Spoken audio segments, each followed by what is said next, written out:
자, 그러면 이제 르네상스를 볼게요. 야, 르네상스는 재생이라는 의미죠. 그리고 이제 르네상스란 말은 그 이탈리아 르네상스나 북유럽 르네상스 외에도 12세기 르네상스라든지 카롤링고 르네상스라든지 우리나라 같은 경우에 영종조 시대 때 르네상스 같은 다양한 의미로 쓰이고 있어요. 근데 여기에서 나가는 이제 르네상스는 14세기에서 16세기에 거쳐가지고 그 당시 그리스 로마의 고전 문화를 부활로는 그런 흐름들을 얘기를 해요. 그래서 크게 14세기에서 15세기가 이탈리아 르네상스와 그 다음에 16세기 넘어서 알프스 이북의 르네상스 이렇게 이제 진행을 했죠. 자, 거기 보면 이제 미슐레, 브루카르트 등등 여러 르네상스에 대한 관점을 가진 학자들이 쭉 나오는데 여기에서 좀 눈여겨볼 학자는 브루카르트라는 사람이에요. 이 사람은 이름은 좀 기억을 해두셔야 되겠죠. 그래서 르네상스를 최초로 연구한 사람이에요. 르네상스를. 그래서 이 사람은 르네상스를 하나의 중세와 다른 독립된 시대로 봤어요. 그리고 이는 르네상스를 어디에 연결시키냐면 고대와 연결시켰다. 그래서 중세와 왜 단절됐냐 하면 신중심의 어떤 중세와 다른 르네상스는 고대 그리스 로마 문화처럼 인간 중심의 어떤 특징을 가지고 있다. 그래서 중세와 연결되는 게 아니라 고대와 연결돼 있다. 이렇게 주장하죠. 근데 이에 대해서 이제 브루카르트 견해에 대해서 후대학자들이 다양한 견해가 나와요. 그 비판적 견해도 있고. 그래서 제가 이제 서양사 심화교재에 거기에 관련된 내용이 있어요. 거기 몇 페이지 보시면 323페이지에 보면 르네상스 여러 견해에서 브루카르트와 그 브루카르트의 견해 비판한 내용도 쭉 있고요. 그런데 이제 우리가 이제 뭐 공부하는데 이런 것까지 기억할 필요는 없을 것 같아요. 그러니까 브루카르트만 기억을 해두시면 될 것 같아. 다시 넘어가서요. 자, 거기 보면 이제 브루카르트 견해 수정이 있어요. 이렇게 브루카르트 견해 수정하니까 마치 브루카르트가 말기에 자신의 어떤 견해가 잘못된 것처럼 생각해서 수정안처럼 이렇게 돼 있지만 그건 아니에요. 이거는 이제 제인식이라고 이제 보셔야 돼요. 제인식. 사양사 개론에도 나왔는데 브루크하트가 이제 죽고 나서 그 브루크하트에 대한 견해를 대한 농방이 많았어요. 그래서 이제 브루크하트를 비판적으로 계승한 사람이 브루크하트의 의미를 살리면서도 브루크하트가 중세와 단절됐다는 걸 좀 약간 보완해서 견해를 보완해가지고 브루크하트가 말한 것처럼 그 르네상스는 그 르네상스 나름대로 근대의 성격도 가지고 있지만 독자의 성격도 가지고 있지만 동시에 중세 연속성도 인정해야 된다라는 견해예요. 그래서 이걸 이제 어떻게 의미했냐면 중세부터 근대 이행이다. 중세와 근대가 동시에 진행을 하고 있었다. 중세에서 근대로 넘어가는 이행기가 뭐냐면 르네상스다. 수정된 견해예요. 예, 이건 나중에 이제 수정된 견해라는 거. 자, 그래서 르네상스의 중세의 연속성을 인정하는 동시에 근대적 성격도 동시에 중시하면서 르네상스 중세적 것과 근대적 것을 공존해 보려는 그런 견해다. 자, 그래서 초기 때 르네상스 14세기 르네상스는 이탈리아에서 출발했다가 16세기 넘어가서 알프스 이북으로 이제 확산이 되기 시작해요. 그래서 이제 먼저 살펴볼 것이 14세기, 15세기 거쳐서 있었던 그 당시 이탈리아 르네상스, 그러니까 이제 그 뒤에 이제 알프스 이북의 르네상스를 볼게요. 자, 여기 이제 이탈리아 르네상스 부분인데, 제가 이제 딱 보기에, 개인적으로 보기에는, 이 서브노트가 좀 약간 내용이 좀 부실해. 이탈리아 르네상스 보시면 뒤에 이탈리아 도시국가들의 특징들이 나오거든요. 베네치아, 밀라노, 그런 특징들인데, 이게 보니까 없어요. 이게 기출대도 나왔던 부분이기 때문에, 없는 거야. 그래서 좀 내용도 약간 부실부실하고 군주론 부분도 별로 안 나와 있고 그래가지고 요거는 제가 이제 심화 교재로 이제 뭐냐면 이게 컵을 할게요. 요걸 이제 진행을 하고 중간중간 필요할 때마다 이제 그 서브노트 내용들 좀 언급을 하고요. 그 다음에 약간 이제 그 강의 진행 방식을 좀 고치자면 그 전 시간까지는 뭐 고대 끝나면 고대와 관련된 기출문제 쭉 풀어보고 중세가 끝나면 중세와 관련된 기출문제 쭉 풀어봤는데 이게 좀 약간 효율적이지 않은 것 같아요. 제 생각에. 그래가지고 각각의 연결성이 좀 부족해갖고 먼저 한 주제가 끝나면 그 주제와 관련된 기출을 푸는 방식으로 할게요. 자, 예를 들어 르네상스 끝나면 르네상스와 관련된 기출을 풀어보는 방식이죠. 이런 식으로 이제 진행할 테니까 그게 알아두시면 될 것 같아요. 자, 일단은 이 부분은 이제 좀 약간 제껴두고 심화교재 부분을 넘어갈게요. 자, 이탈리아 르네상스 배경을 볼게요. 자, 이탈리아 르네상스 배경을 보면 일단은 고전 문화의 정통이 계속 남아 있었다. 그래서 이탈리아 반도는 예전에 로마 제국의 터전이었죠. 그리고 로마는 그리스 로마 유적들이 되게 많아요. 그왜 로마 제국이 왜 그리스 유적이 많냐? 예, 남이탈리아 도시 지역들이 대부분 그리스계 신민 도시들이에요. 그래서 되게 로마가 이제 성장하는 과정에서 이 그리스계 신민 시대의 어떤 영향을 많이 받았죠. 자, 일단 그리고 이제 문화적 정통만뿐만 아니라 어떤 정통을 이제 번성시키면 경제적 번영을 해야 될 거 아니에요. 그래서 지중해 무역의 중심지로서 경제적 번영을 누렸고 그 과정에서 부유한 시민계층들이 형성이 됐어요. 그래서 이들이 자신의 권위를 가시할 목적으로 그 당시 여러 유명한 예술가들, 이런 사람들 후원을 해줬죠. 그래서 한국과 예술의 보호 장려가 있었고 그러다 보니까 이제 대개 주 소비층들이 부유한 시민 계급들이야, 아니면 교황 이런 사람들이기 때문에 이들이 만든 문학 작품이나 이제 예술품 이런 것들은 되게 귀족적인 성격이 있어요. 귀족적인 거. 그래서 이런 측면이 이제 알프스 이북의 어떤 좀 대중적인 측면하고 좀 다른 측면인데 문화의 소비층이 좀 귀족 계층이었다. 자, 그래서 이제 귀족적인 성격을 가지고 있다는 거죠. 그리고 이제 동방 문화, 그러니까 비잔틴과 이슬람 문화의 어떤 접촉이 많았죠. 십자군이라든지 동방무역이라든지 특히 이제 비잔티움 제국의 어떤 교류 및 멸망 후에 그 전 시간에 기출 문제를 살펴볼 듯이 많은 학자들이 그 당시 이탈리아를 건너와요. 그리고 그 당시 메디친가나 이런 사람들이 이제 그걸 후원해주고 그래서 신플라톤을 연구하는 어떤 학회도, 플라톤 학회도 만들어지게 되죠. 그래서 요 내용이 이제 그 밑에 서양사 총론이 있는 내용이 있는데 그걸 한번 읽어볼게요. 자, 여기 이제 이탈리아의 지리적 위치는 지식과 문화의 교류에 매우 유리하였다. 중세를 통해서 동로마 제국과 빈번히 고통을 하였으며 15세기에는 비잔틴 학자들이 이탈리아에 내항하여 학술 진흥에 자극했다. 예를 들어 크리솔라스라는 사람인데 이 사람은 좀 약간 기억을 해두세요. 왜 기억하냐면 12년 개정 세계사 교과서에 나와서 이제 예문을 장식했던 사람이거든요. 자, 하여튼 이 사람이 이탈리아에 왔고 그 가장 위대한 비잔틴 학자 중에 프레톤이라는 사람이 있어. 네. 그래서 필렌체에서 메디친가의 원조를 받아서 프레톤 학회를 만들죠. 프레톤 학회, 프레톤. 그래서 이제 플라톤은 이제 요때부터 들어오게 돼요. 네, 이때 플라톤은 그 기존의 플라톤 사상이 아니라 아까 말한 것처럼 신플라톤 사상이야. 그 플라톤 사상을 성리학적으로 좀 약간 다듬어진 사상이거든요. 자, 그래서 이제 12세기 르네상스는 아리스토텔레스 철학이 중동을 거쳐서 넘어와서 보편론쟁을 불러일으킨 방면에 여기 15세기 때는 그 당시 비잔티움을 통해서 신플라톤 철학이 여기 들어와서 르네상스의 발전에 크게 기여했다. 이렇게 기억을 해두시면 돼요. 자, 그 다음에 이탈리아 르네상스 성격을 보죠. 이거 외워두셔야 돼요. 예전에 기출에 예문에 나왔던 거야. 자, 그 신미적이고 그 다음에 이탈리아 르네상스의 주요 소비층이 어떤 사람이 됐죠? 부유한 부르주아 계층들. 교황 이런 사람인데 귀족적인 어떤 성격을 띠고 있어요. 그리고 문해지향적이죠. 그리고 이제 고전 문화는 무슨 고전 문화? 그리스 로마의 고전이야. 그래서 이제 인간 중심의 문화를 강조했기 때문에 인문주의라고 하죠. 예, 후머니스트라고 하고 그걸 연구한 사람들이. 자, 그리고 이제 약간 근대적 성격을 갖고 있지만 또 아이러니하게 이들을 옹호했던 세력들은 봉건 세력들이에요. 그래서 완전하게 근대적 성격을 갖고 있는 건 아니야. 그래서 아까 했죠, 중세적 속성도 같이 갖추고 있다. 그리고 이제 이거는 알프스 이북의 르네상스가 좀 대비되는데 이것도 외워두셔야죠. 알프스 이북의 르네상스는 비판적, 사회적, 종교지향적이야. 왜 그러냐면 되게 이제 알프스 이북의 르네상스 하면 뭐 스페인, 뭐 영국, 독일, 네덜란드 그런 지역이죠. 이런 지역은 그 교회에 대한 어떤 비판이 많았어요. 그리고 이 르네상스의 교회 비판과 함께 사회 비판도 있었고, 그리고 교회가 강조하는 어떤 그 추구한 것들을 비판하는 그런 교리 같은 걸 비판하는 어떤 종교지향적인 성격을 갖고 있어요.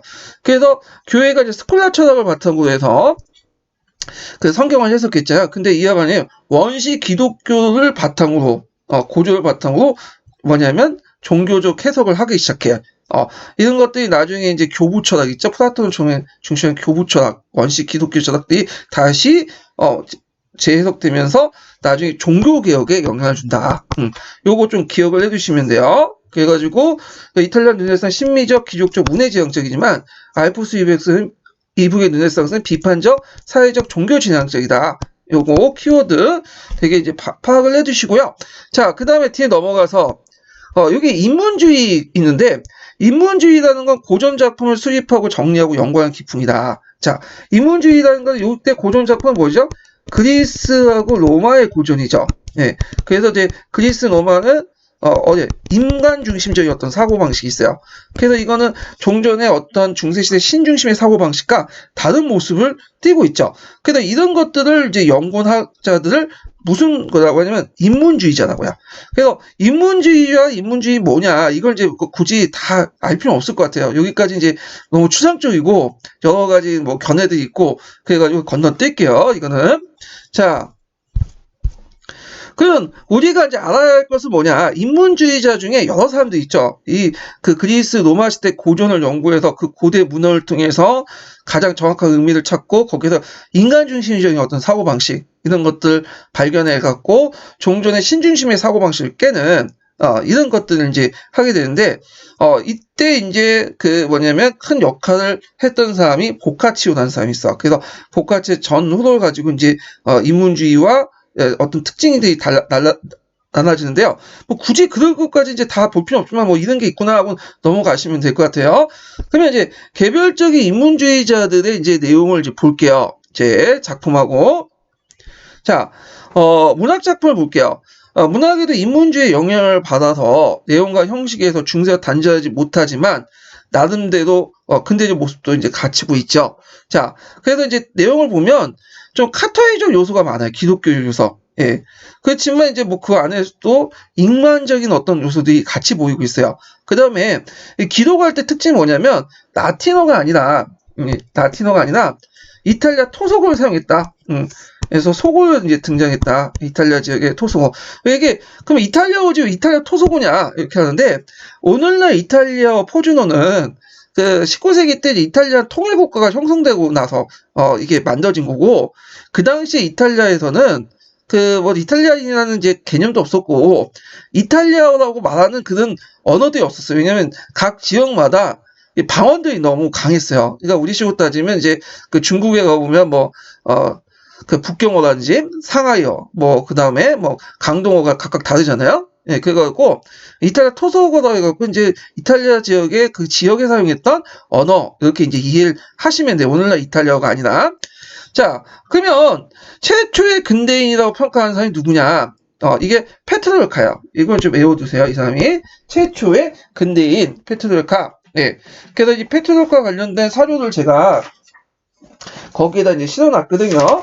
그래서 그거 좀 예문 정도 이제 참조를 해두시고요. 자, 그래서 이제 그 관련된 내용들을 좀 볼게요. 자, 여기 뒤에 넘어가서 보면 자, 사상적 배경을 보면 그 당시 이제 도시국가를 둘러싼 대내적인 협조와 경쟁이 심하고 이탈리아 도시국가들이 이제 싸웠고 외세 심화도 세력의 어떤 간섭도 있었거든요. 그래서 인간의 의지의 행위, 국가 공화정, 시민생활의 중요성이 증대된 과정에서 고대를 한 시대로 파악하고 중세가 분리된 한 시대로 파악하고 고대인의 내면 세계를 파악해서 이게 또 자, 고대인의 내면 세계를 얘가 좀 민감하네요, 터치가. 자, 그래서 고대인들 내면 세계를 파악해서 도덕적인 원리를 규명했다. 그리고 고대의 세계관과 기독교적 세계관 융합을 시도했다. 이런 것들이 이제 특징이고요. 그래서 인간의 이성적인 측면보다 의지적 감성적 측면을 좀 강조를 했다. 그러면 이제 그 내용을 보면 이 사람들은 라틴 작가들의 어떤 작품을 수집을 해서 그걸 바탕으로 어떤 인문주의적 요소를 뽑아냈고요. 그리고 이제 그 썼던 것이 아프리카, 라틴어 서사시와 그 다음에 칸초리에서 이제 이탈리아로 쓴 최초의 속어로 쓴 그런 문학 작품이 있어요. 이런 걸 읽고 그리고 이 사람이 이제 나름대로 신중심의 어떤 세계관을 벗어나서 근대적 모습을 보였기 때문에 최초의 근대인이다 이렇게 이제 보고 있죠. 예. 그 다음에 이제 보카치오를 이제 볼게요. 보카치오도 이제 이성적 그리스어를 연구를 했고요. 그리스 고전을 연구한 그리스 고전. 예, 빠진 게 고전인데, 그리고 세속적인 인문주의자라고 평가받았어요. 그래서 이 사람이 이제 썼던 유명한 소설책이 데카메론이라는 사람이 있죠. 데카메론이라는 책이 있어요. 그래서 데카는 이제 10이라는 뜻이고요. 메론은 이야기라는 뜻이야. 그러니까 10가지 10일 동안 주고받는 이야기를 모은 100가지 이야기를 이제 형성된 거야. 10일 동안 주고받는 100가지 이야기를 이제 구성된데 오니버스 형식으로 구성이 됐죠. 그래서 그 이야기 안에는 당시 사회상을 모사하거나 뭐 교회나 수도원의 위선이나 이런 비판을 풍자하거나 등등 기존의 기독교 윤리를 풍자하는 그런 내용들로 구성되어 있다. 이렇게 이제 보시면 돼요. 자, 그 다음에 이제 우리에게 좀 눈여겨 있는 사람이 누구냐면 단테죠. 단테. 단테 같은 경우에는 이제 스콜라적 사회와 개별적 사회가 동시에 존재를 하고 있었고, 그러니까 이제 중세적 사고방식과 근대의 어떤 개인주의적 사고방식, 인간의 어떤 경험이나 이런 것들 강조하는 사고방식이 존재하고 있었고, 청상의 구원과 지상의 행복을 양립시킨 가독이적 성격을 띠고 있다. 그래서 대표적인 작품이 신곡이죠. 신곡. 예, 투스카나어로 이제 서술된 신곡이다. 투스카나 지방에 있었던 언어로 서술된 신곡이다. 그러니까 그래서 이제 신곡 내용은 이제 여러분도 아실 거예요. 그래가지고 고대 로마 시인이었던 베르길리우스와 연인 베아트리제는 이제 연인이라고 하기 좀 그래요. 왜냐면 단테가 이제 짝사랑하다가 만 여자이기 때문에 별로 보지도 않았어요. 자, 하여튼 그 베아트리제의 안내를 받아서 지옥이니 연옥이니 천당을 여행한 내용으로 이루어졌다라는 거죠. 자, 그 다음에 이제 카스틸레오네가 이제 궁중인을 썼어요. 궁중논이라 되는데 궁중인이에요. 그래서 르네상스 시대 궁중에서 요구하는 예술의 기준을 제공했고, 르네상스 어떤 인간 모습, 인간적인 어떤 모습의 주 모티브를 제공해줬다. 예. 그래서 인간의 어떤 다양한 모습들을 보여주고 있다. 이런 것들 같이 기억을 해두시면 되고요. 그 다음에 전 시간에도 얘기했지만 로렌츠 바라라는 사람 있죠. 그래서 이때는 콘스탄트 기부장이라는 것이 위작이라는 걸 규명을 했죠. 그리고 이제 후원자 학자들의 어떤 사적 모임으로서 학회가 발전됐네요. 그 대표적인 학회가 앞에서 언급했는 플라톤 학회죠. 예, 피렌체 메디친과의 지원을 받아서 한 건데, 코시메온도 메디친 시대 때 열었고요. 신플라톤을 수용했다. 플라톤의 형이학적인 측면을 강조한 신플라톤을 수용을 했고, 또 그 당시에 구텐베르크의 할판 인쇄술이 널리 이제 그 발행해서 인문주의 전파의 보급에 크게 공헌했다. 이거는 뭐 독일 지역이지만 하여튼 뭐 이렇게 제시해 보시면 될 것 같아요. 자, 그래서 인문주의에 대한 견해 중에 대표적인 브루크하트라는 사람이 있어. 아까 얘기한. 그래서 이 사람은 세계와 인간의 발견이다. 이렇게 이제 인문주의의 어떤 영향을 설명해요. 그러니까 이건 이제 르네상스와 그 이후에 뭐 대항해 시대, 지리서의 발견 같은 대항해 시대나 그런 것들과 연결시켜서 보시면 돼요. 자, 그러면 브루크하트가 왜 이렇게 표현했냐? 이건 세계의 발견을 이제 보면 지리사의 발견이나 근대의 자연과학의 영향, 그 다음에 자연과 아름다운 문장의 합폭을 모사. 그래서 이렇게 신중심의 세계를 벗어나서 있는 그대로를 보는 그런 것들이 지리상의 발견이나 근대 자연주의 경향에 영향을 미치고, 그 다음에 있는 그대로 그림으로써 아름다운 문장의 합폭도 모사할 수 있다. 이게 세계의 발견 측면이고요. 인간의 발견 측면에서는 어떻게 볼 수 있냐? 근대적 인간이 형성됐다. 그래서 예전에 인간은 신중심의 어떤 종속된 모습을 띠고 있었죠. 근데 이에 반해서 이제는 인간 신에서 벗어나서 인간 개인의 어떤 경험 이런 것들을 강조하는 이걸 개인주의라고 하죠. 예, 집단이나 신이 아니라 인간의 개인의 어떤 경험을 강조하는 개인주의 모습을 동시에 띠고 있다라는 거죠. 아이고, 잠깐만요. 예. 그 다음에 인간은 이제 아름다운 육체 그대로 아름다움을 재발견했다. 그래서 인간의 어떤 외모를 모사하거나 개성적인 내면 세계를 연구하는 그런 것들에서 인간의 이제 도덕적인 측면보다는 기독교 도덕적인 측면보다는 어떤 육체 아름다움을 그대로 표현하려는 그런 모습들이 띄고 있다. 이것이 이제 예술에도 많이 보여요. 예. 그래서 예술 작품에는 있는 그대의 자연과 인간 아름다움을 추구한다. 그래서 신과 어떤 집단의 어떤 경험이나 이런 것들 정서보다는 그냥 개인의 어떤 느낌, 감정, 경험 이런 것들을 바탕으로 있는 그대의 자연과 아름다움을 그대로 사실적으로 표현하는 그런 것들이 등장을 하게 되고, 그 과정의 사실성을 높이기 위해서 이제 유화와 캠퍼스를 이제 사용하고요. 원근법을 발견하고 종교적 주제를 선택하는데 중세 시대 때 종교적인 어떤 주제를 선택을 했잖아요. 근데 좀 다른 게 있어. 중세 시대 때 종교적인 어떤 내용들은 정말 신앙을 바탕으로 해서 어떤 성서에 있는 내용 그대로 표현하는 거야. 그래서 성모 마리아상이나 천사도 그냥 이게 인간적인 모습을 그리는 게 아니라 마치 성인의 모습처럼 성스러운 모습처럼 이렇게 그렸는데 이에 반해서 그 르네상스 시대는 똑같은 그 주제를 그리더라도 뭐냐면 다른 모습, 아주 인간적인 모습을 그려요. 사실적으로. 예. 그걸 이제 볼 수 있는 게 작품에서도 볼 수 있는데요. 자, 아까 이제 보면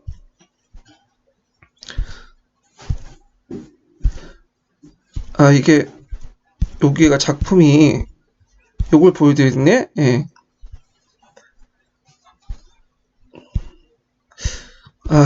이게 없네요. 작품이 신문 줄 알았더니 빼봤어요. 제가 나중에 예전에. 자, 하여튼 그래서 이제 뭐 천사의 모습을 그릴 때도 그 당시 이제 진짜 성스러운 모습을 그리는 데 반해서 이에 반해서 이제 르네상스의 천사의 모습은 상당히 이제 인간적인 모습으로 그려놓고 육체적인 어떤 발랄의 모습을 다 표현할 수 있도록 그려놓고 그다음 성모 마리아상도 그 아기 예수와 성모의 어떤 마리아의 어떤 모습들을 아주 이제 그 성스러운 모습으로 표현한 반면에 이에 반해서 그 이탈리아 르네상스 시대 때 그 성모 마리아는 거의 아줌마처럼 이렇게 생겼고 그 모든 이제 젖통을 까면서 얘한테 그 예수한테 그 젖을 먹이는 그런 아주 사실적인 모습들을 그려놨어요. 그래서 똑같은 종교적인 주제라도 모습이 상당히 다르다. 이런 것들이 있고요. 그 다음에 이제 이탈리아 르네상스는 상당히 비민주적인 엘리트고 남성 중심이고 교황이 있는 귀족적 집단의 문화다. 예. 그래서 왜냐면 이들이 돈 있는 사람들이 이제 뭐냐면 문화를 요구를 맞춰가지고 하다 보니까 그런 특징을 가지고 있죠. 근데 이에 반해서 이제 나중에 16세기 때 이탈리아 르네상스는 상대적으로 볼 때 좀 대중들을 위한 예술을 많이 만들어요. 예, 대중적인 성격을 좀 띠고 있어. 예. 그래서 그 밑에 보면 이탈리아 르네상스 여러 작품들이 작가들이 나오죠. 예. 그 이탈리아 예술을 주도했던 뭐 레오나르도 다빈치, 그 다음에 티치아노, 티토레토 뭐 등등 사람들인데 이 사람들이 활동했던 무대들 좀 파악을 해주세요. 레오나르도 다빈치는 주로 미라노에서 활동했고 티치아노나 티토레토는 이제 베네치아 그런 것들 이제 활동했다는 거. 왜냐면 예전에 요거와 관련돼 갖고 티치아노나 이런 사람들이 관련해서 베네치아 연결돼 갖고 예문을 한번 나온 적이 있어요. 그래서 한번 그 문제에 나올 가능성이 있어. 이 부분이. 그래서 이제 연결시켜 보시면 되고, 우리가 굳이 이탈리아 예술이 어떤 건가 해갖고 뭐 굳이 알 필요 없는데 제가 많이 적어놓긴 했는데 요거는 건너뛸게요. 자, 거기 이제 좀 넘어와서 이제 유명한 사람들만 보죠. 예, 거기 보면 해와 조각 해갖고 만능의 천재들이 활약했다. 왜냐하면 그 당시에는 학문이 그렇게 발달하지 못했어요. 분화되지 못했기 때문에 한 사람이 여러 거를 이제 좀 조금씩 아는 거죠. 박학다식처럼 이런 식으로 하는데 그래서 예술가이면서 의사이면서 물리학자면서 여러 가지 재능을 가진 사람들이 이제 예술을 했어요. 그래서 이 사람들은 뭐 그림도 그리고 그 다음에 조각도 만들고 그 다음에 무기도 만들고 뭐 그리고 여러 가지 뭐 행정일도 하고 등등 이런 여러 가지 역할을 했어. 지금은 그렇게 못하죠. 왜냐면 각 전문 분야가 이제 발달돼 있기 때문에 그렇게 다 못해. 근데 그 당시에는 그렇게 했어요. 자, 대표적인 이제 그 3대 그 이탈리아 르네상스 뭐냐면 화가는 레오나르도 다빈치, 미켈란젤로, 그다음 라파엘로 이렇게 있죠. 레오나르도 다빈치는 모나리자, 최후의 만찬을 그렸고요. 그 다음에 이제 미켈란젤로는 시스테 성당의 청정화, 그다음 다비드상, 천지창조, 뭐 최후의 심판, 라파엘로는 뭐 성모상, 아테네 학원 뭐 등등 유명하죠. 요 밑에 이제 그림들 몇 개 있으니까 한번 좀 봐주시고, 자, 그 다음에 이제 그 당시 건축 양식은 르네상스 양식이라고 이제 하는 특별한 건축 양식이 있어요. 그래서 대표적인 성당이 성 베드로 대성당인데 이것 때문에 나중에 면벌부 판매의 어떤 배경이 되죠. 예. 하여튼 이 성 베드로 성당은 르네상스 양식에 의해서 만들어졌어요. 그래서 르네상스 양식 특징이 뭐냐? 그리스식 열주식. 열주식이라는 건 여기 보면 쭉 이렇게 기둥들이 쭉 나열돼 있죠. 열주식과 로마의 아침, 돔을 이제 절충하는 양식이었다. 그래서 대표적인 성당이 성베드로 성당이다. 이렇게 보시면 될 것 같아요. 그래서 성베드로 성당 내용들 그 밑에 있으니까 보시면 될 것 같고요. 그 다음에 이제 뒤에 넘어가서 자, 이탈리아 이제 도시국가의 특징을 볼게요. 요게 이제 중요해. 예전에 베네치아나 그런 국가들이 나왔기 때문에 한번 또 나올 수가 있어. 자, 이탈리아 이제 정치 상황을 볼게요. 여기 이제 지도가 쭉 나와 있는데 크게 이제 이탈리아는 북부 지역과 그다음 교황령 중심의 중부, 그다음에 좀 농업 도시 지역인 농업 국가였던 이제 남부 이렇게 이제 구성이 돼 있죠. 북부는 여러 공화국으로 구성돼 있고 주로 이제 우리가 볼 거는 북부예요. 북부 이제 뭐 베네치아나 밀라노 이런 공화국들을 볼 거고 중부는 교황령으로 구성됐고요. 남부는 이제 여기 시칠리아 왕국 또는 나폴레옹 왕국 구성돼 있어. 남부는 좀 후졌어. 한마디로 도시도 별로 없고 농촌 중심이고 지금도 경제가 낙후된 지역이죠. 이 남부 지역은. 자, 하여튼 이제 그 특징들을 보면요. 그 당시 이탈리아는 통일국가가 형성되지 못했고 각 도시국가 간의 어떤 분열과 대립이 심했고 그 사이에 영국이 아니라 프랑스와 그 당시 또 그 독일 간의 어떤 대립, 왕조 다툼 이런 것들과 연결돼 갖고 외국세력이 들어와서 이제 시쫓고 다녔고요. 자, 그러다 보니까 이제 이거를 좀 극복을 해야 되겠다. 그러면 우리가 왜 분열되고 외국의 침략을 많이 받냐? 그리고 강력한 군주가 없어서 그렇다. 그래서 이걸 배경으로 마키아벨리가 그 유명한 군주론을 이제 만들었죠. 군주론을 만든 게 저술했죠. 요 마키아벨리 군주는 뒤에 좀 얘기할 거예요. 자, 거기에다가 이제 그 독재자들이 등장을 해요. 독재자들. 그래서 이제 뭐 군인 출신의 독재자들이나 아니면 또 그 다음에 그 사업가 출신의 독재자들, 그 메디친 같이 그 사업가 출신의 독재자들이 등장을 했다. 그리고 또 교황 안에서는 또 독일 황제와 연결돼서 뭐 황제당이니 뭐 교황당이 뭐 대립이 있었고, 자, 그래서 이렇게 이제 분열돼 있었다 이렇게 좀 보시고요. 그 남부 지역 같은 경우는 뭐 나폴레옹 왕국과 양시칠리아 왕국이 있어요. 예, 그래가지고 요 나폴레옹 왕국이 여기고 뭐 양시칠리아 왕국이 여기인데 여기는 되게 봉건적 색채가 농후하고 고전 부활이나 문해 활동이 활발하지 못했다. 지금도 뭐 그렇게 그 발달된 지역이 아니잖아. 그리고 이 지역은 그 당시 프랑스가 앙주가하고 스페인 아라곤가 간에 서로 싸움이 많았어. 영토도 교체가 많았고. 예. 근데 우리 여기는 뭐 볼 필요 없고 주로 요 지역을 이제 중심으로 이제 볼게요. 자, 그러면 대표적인 도시 국가들 좀 보는데 먼저 볼 게 뭐냐 필렌체라는 국가가 있어요. 필렌체. 필렌체. 자, 이 필렌체는 일단은 어디에 있는 국가냐면 일단은 이 지도를 이제 좀 봐야 되겠죠? 예. 지도가 여기 토스카나 지역 있죠? 이 토스카나 지역에 있는 도시국가예요. 그러니까 여기 이제 북쪽으로 이제 하는 데서 교황역 가기 위해는 이 필렌체를 거쳐야 되거든요. 예. 자, 그러면 이제 요때 이제 필렌체 내용을 보면요. 초창기 때는 이제 필렌체는 순수한 공화정이었어요. 그래서 뭐 순수한 공화정은 가도정 형태라고 보시면 돼요. 그래서 부유한 가문의 소수 지배 집단들이 지배를 하고 있었다. 그래서 신참사회라고 하는 곳에서 그 당시 도시 부르주아층들이 몇 개 가문들이 집단으로 통치하는 체제였어요. 자, 그리고 이제 주로 모직물 제조나 판매를 이제 주로 했다는 거. 그리고 일찍부터 농노제 폐지했고, 요 대상인과 금융업자들이 시장을 장악하고 있었다. 근데 이런 과정에서 14세기 때 우리가 이제 흔히 알고 있는 치오피의 반란이 났죠. 치오피의 난. 이 치오피의 반란을 일으켰던 주체들은 어떤 사람들이냐면 수공업자들이야. 그래서 주로 모직물 수공업자들이 이제 일어난 거야. 하층민들이죠. 왜냐면 그 당시 부유한 가문들이 몇 개 집단들이 시행정을 장악하면서 자기들끼리만 먹고 잘 지내니까 우리도 시행정에 참여해달라 하면서 거기에서 이제 반발하면서 요구하면서 일어났던 거죠. 그래서 사회 계층 간의 대립과 발생, 상층 시민의 시정을 독점하고 직무업에 종사하는 하층 시민들이 중심으로 발생을 했다.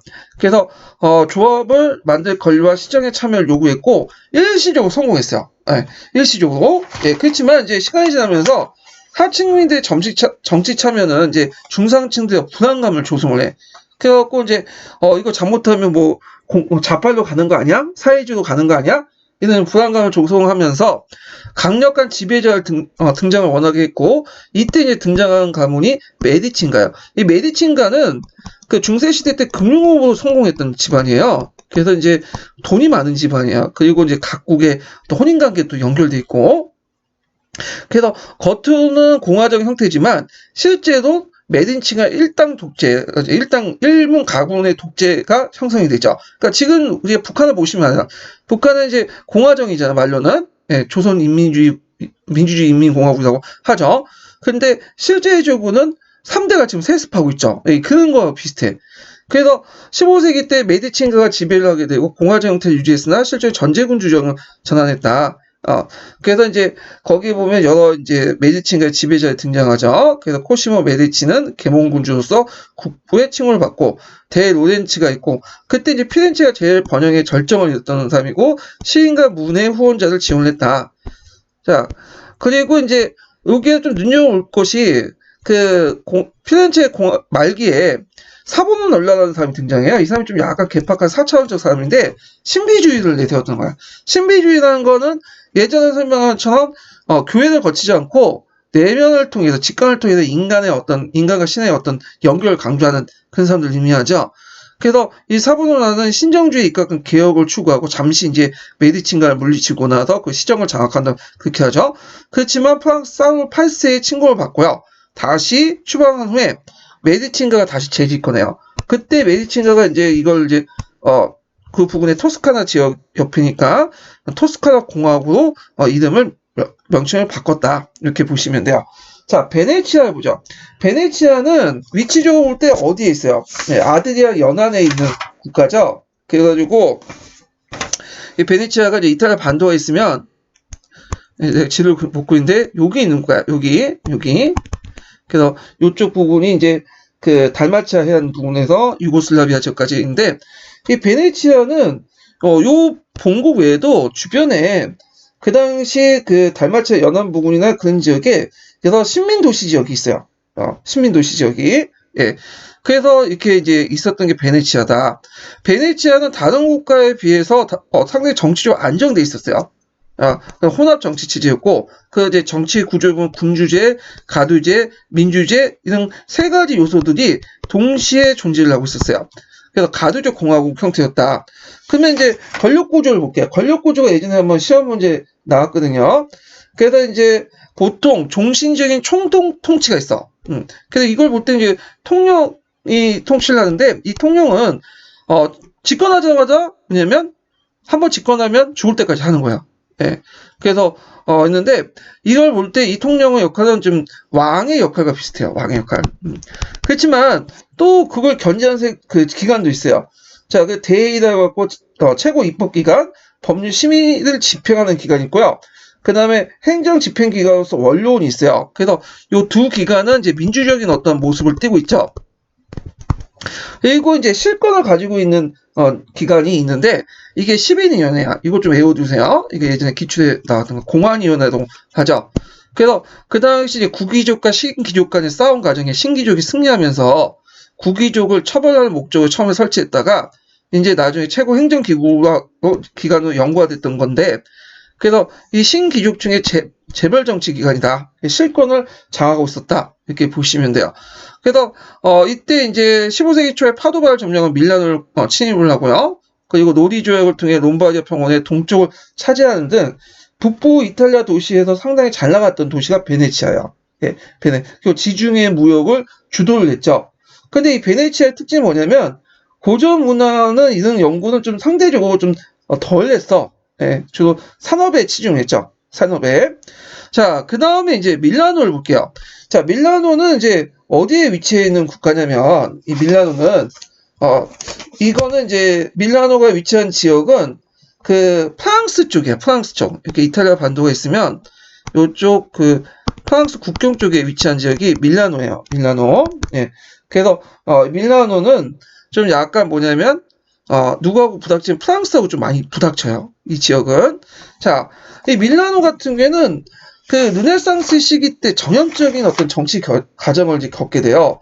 뭐 공화국이었다가 그 당시 또 독재자가 등장했다가 또 용병대장이 또 집권했다가 뭐 이렇게 하는데, 일단 밀라노는 이제 독일과 대응하는 과정에서 롬바디아 동맹을 이제 결성하죠. 그래서 밀라노 지역 그 부분이 롬바디아 평원 지역의 중심 도시가 밀라노예요.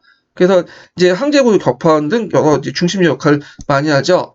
그러다가 이제 12세기 때 시민회의와 귀족들이 지배하는 공화국이 형성됐다가 나중에 비스콘티가가 정권을 장악해요.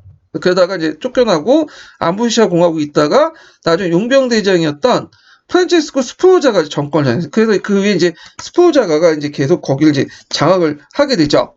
자, 그래서 이제 밀라노의 내용을 이제 보면요. 거기에 이제 초창기 때 독재 비스콘티가의 이제 통치가 있죠.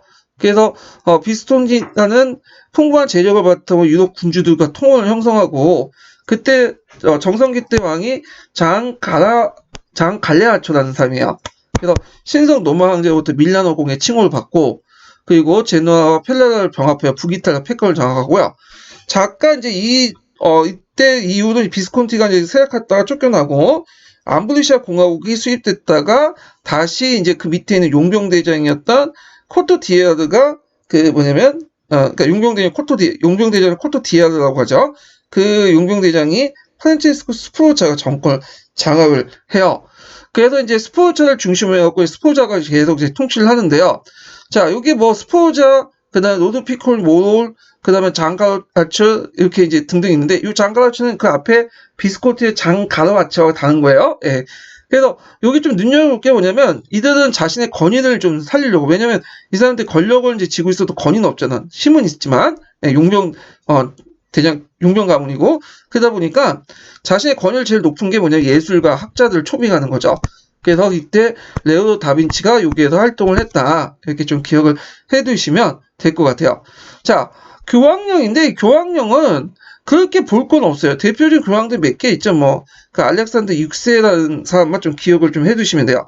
이 사람은 그 아들이 차라나 보르지아라는 사람이 있어요. 이거 이제 그 소설책의 주인공으로 나왔는데, 이 사람이 이제 상당히 그 뒤에 마키아벨리 군주론의 어떤 역할 모델로 했던 그 사람이다. 그래서 상당히 높게 평가하는 사람인데, 알렉산더 6세지만 차라리 보르지아는 알렉산더 6세의 아들이라고 하지 못하죠. 왜냐면 알렉산더 6세는 공식적으로 아들이 없죠.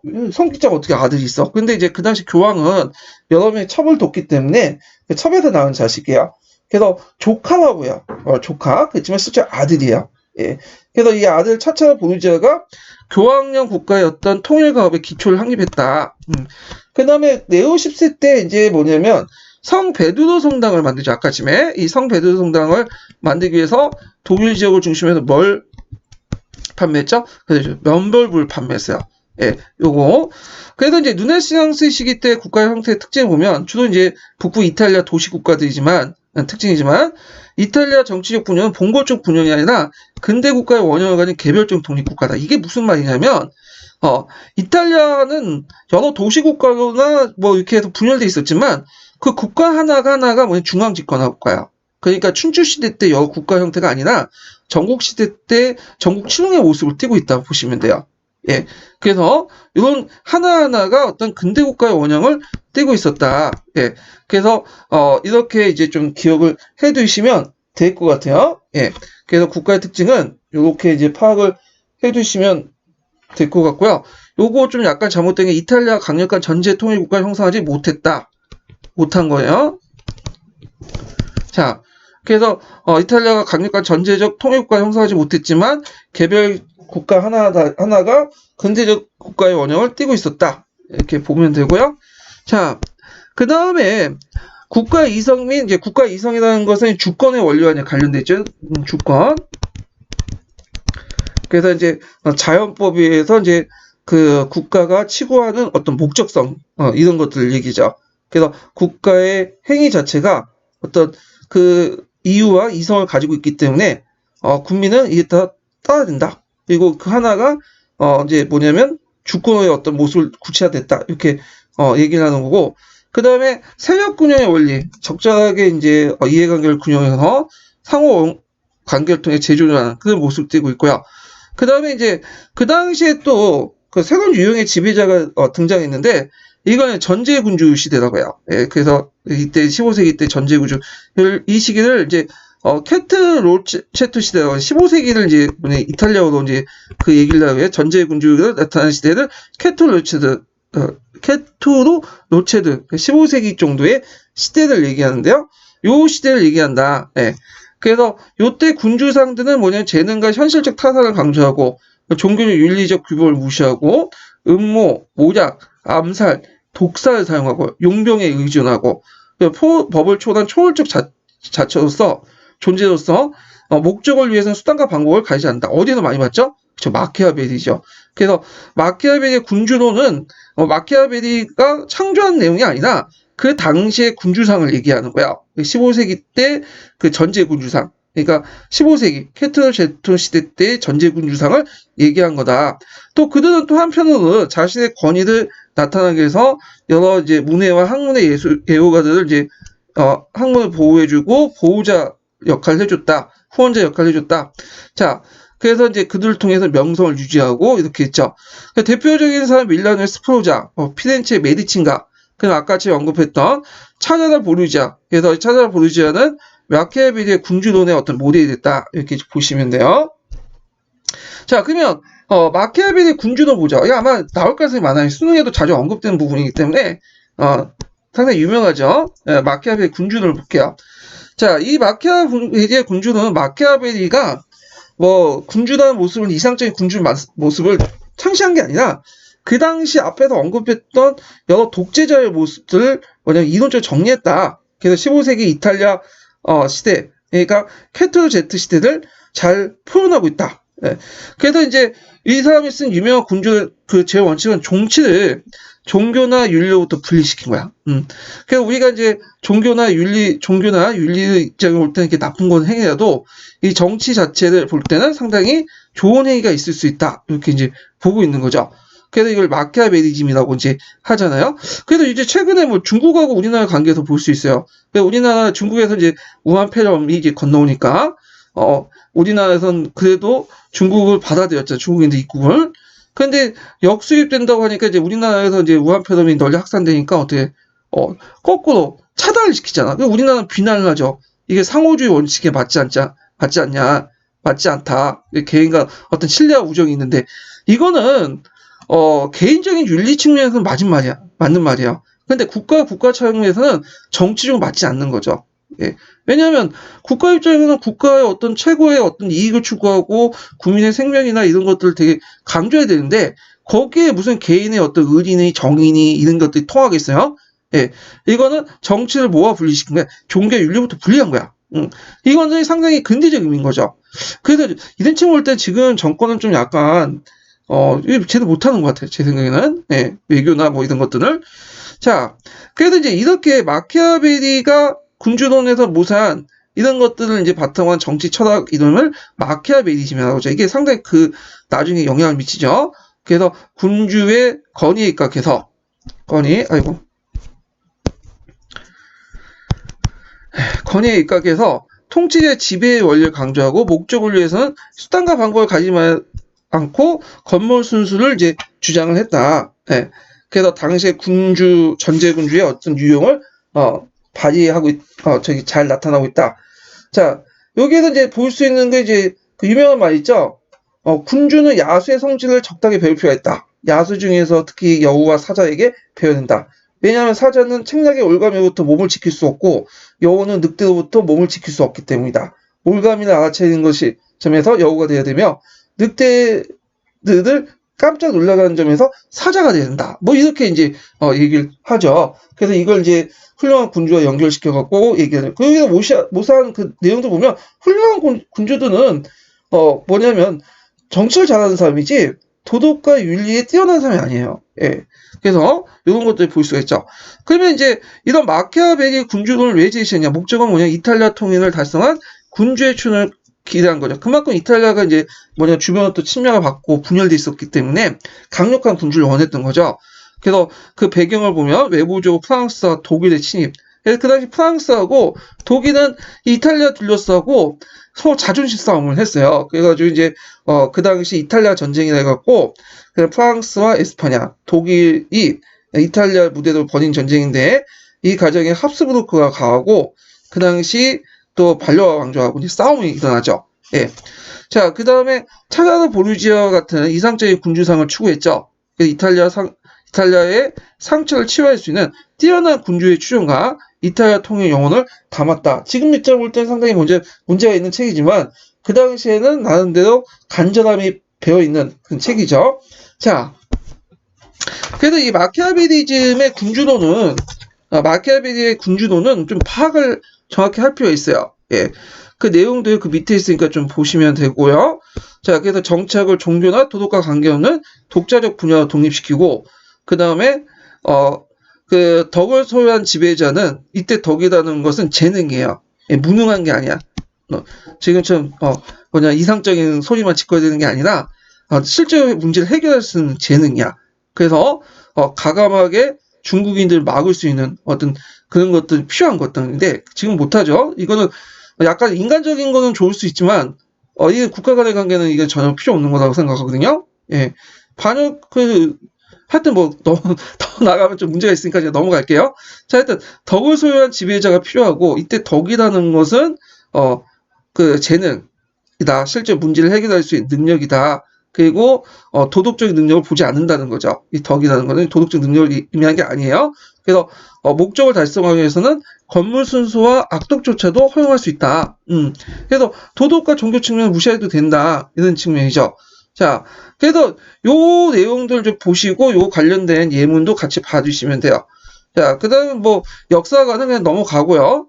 그 다음에 그의 사상, 홉스의 사상이나 후에 이제 프로이센 2세 같은 군주의 어떤 계몽 정책에도 큰 영향을 줬다. 이렇게 보시면 돼요. 자, 그럼 이탈리아는 왜 이탈리아 르네상스가 왜 세트를 했냐? 이렇게 보면, 이탈리아 르네상스는 14세기, 15세기까지 이제 전성기를 누렸다가 16세기 이후에 북유럽으로 이동을 하게 돼요. 세트의 원인은 일단 정치로 분열돼 있었고, 그 다음에, 대서양 무역이 이제, 전개되면서 상대적 주정의 무역은 이제 쇠퇴하기 시작했죠.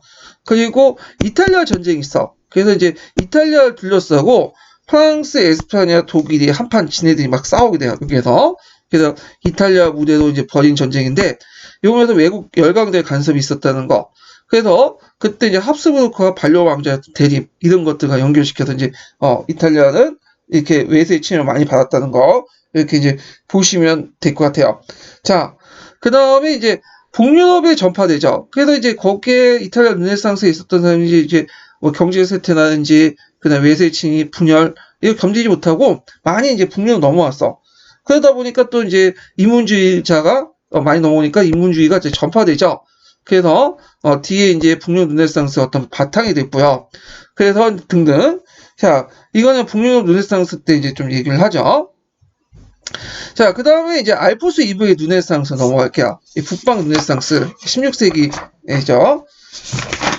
자, 이탈리아 르네상스와 북유럽 르네상스 비교해볼게요. 이게 서강에 있는 내용을 이제 좀 정리를 했는데, 일단 이건 좀 상대적이에요. 여기 있다고 해서 여기 없는 게 아니라, 상대적으로 여기가 좀 더 강조되고, 여기는 좀 없고, 그런 측면에서 보시면 될 것 같아요. 자, 이탈리아 르네상스는 도시적이고요, 시민적이고 전제군주 중심이에요. 예, 도시의 시민적 전제. 여기 이제 주의할 건 시민적이라는 것은 우리 같은 평범한 시민이 아니라 돈 많은 대시민들, 부르주아 출신의 이제 돈 많은 부르주아 출신의 어떤 시민들을 얘기하죠. 그리고 북유럽 르네상스는 절대 군주의 후원을 받았지만 또 대중적 성격도 같이 띠고 있다. 그래서 되게 예술 작품도 보면 대중취향적인 성격도 되게 많아요. 이런 특징이 있고, 자, 그 다음에 이탈리아 르네상스의 정책상은 도시국가로 막 분리되어 있었죠. 근데 이제 북유럽국 같은 경우에는 독일을 이제 중심으로 볼 때 봉건적 신분제적 연방국가들이 분리되어 있었다는 거. 그 다음에 문화적 기반은 로마 그리스 고전 문화와 연결된 방면에 그 북유럽은 좀 다양해. 중세 기사 문화도 있고요. 그래서 스콜라 철학도 있고 고딕 철학도 있고 독일의 어떤 고전 문화 이 지역에 있기 때문에 이런 다양한 요소들을 가지고 있다. 예. 그래서 그러니까 독일은 고전 문화 이의 지역적 요소도 가지고 있었다. 지역적 요소 이렇게 적으시면 되고요.